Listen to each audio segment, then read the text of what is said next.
Okay, good morning. Sa sobrang lakas ng hangin kahapon, natumba yung isang saging at saka yung isang malunggay.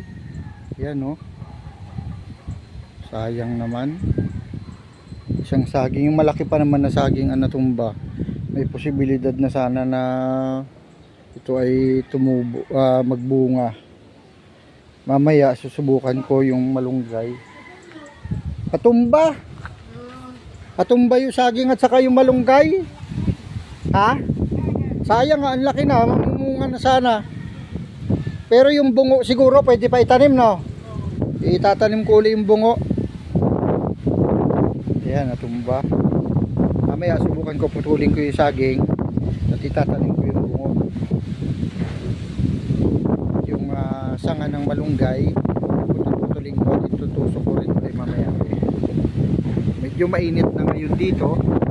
Kaya lang kahapon talaga malakas ang hangin. Hanggang ngayon malakas ang hangin Kaya katakot din.